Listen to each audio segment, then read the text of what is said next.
Hello team, welcome to the first video in our nutrition series. The goal of this series is just to give you guys some guiding principles around nutrition and food. It's not to be specific rules for you to follow, it's just some education so that you can feel confident in making decisions as to what's an appropriate quality of food, what's an appropriate quantity of food, and helps you feel good about decisions that you're making, maybe even inspire some experimentation. But it's not a direct personalised coaching process, so the hope is that you'll take some of this information, play about with it, and be able to improve your health with some general information. Okay, so this first video is just to talk about why we think it's so important to discuss nutrition, and the reason is that it lays the groundwork for all of your health and fitness goals. Below this video there's a pyramid. This is called a theoretical hierarchy for the development of an athlete, and what you'll see there is at the base of the pyramid is nutrition. That's the foundation. Above that is metabolic conditioning, above that is gymnastics, above that is weightlifting and throwing, and at the peak of the pyramid is sport. What happens if we try to look at the top of the pyramid down is that we grossly limit how we can progress within those pursuits.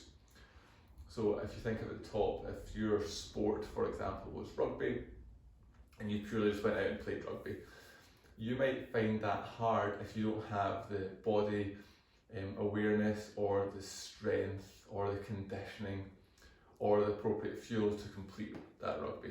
If you've misfed yourself, you might not feel very good. You might not have enough energy to actually play rugby. If you hadn't done any conditioning before, then it's going to be hard to play a sport when you can't run down the field without getting out of breath.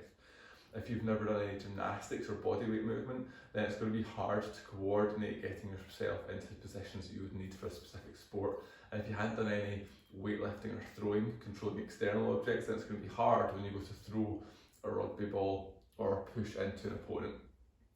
So the idea is that we want to start at the bottom. That foundation of nutrition is the fuel for your body. So you eat the right things, and that gives you energy. Some of those good things actually become what you are.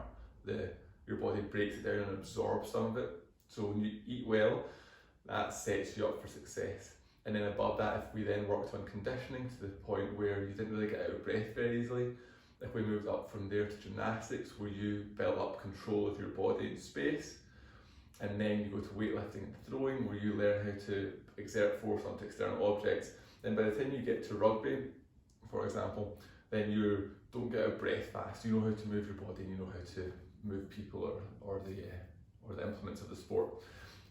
Sport should just be looked at here as implementation of fitness. So even though rugby is a specific sport, I don't do a specific sport. So my sport is walking the dog and throwing the ball for the dog. I want to be able to know that I'm not going to get tired if I go a really long walk, and if I want to throw the ball, I'm going to be able to throw it really far over and over and over again. It's not going to be a problem for me.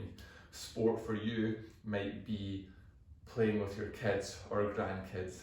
It might just be being able to enjoy exercise, that you're fit enough to actually come to the gym and just work out without having to develop much more to support that. It might be any other thing. You might like gardening. Whatever your thing is, we want to work from the bottom up in that pyramid to set you up for success, and that is why we think it's so important to start off with nutrition as the foundation.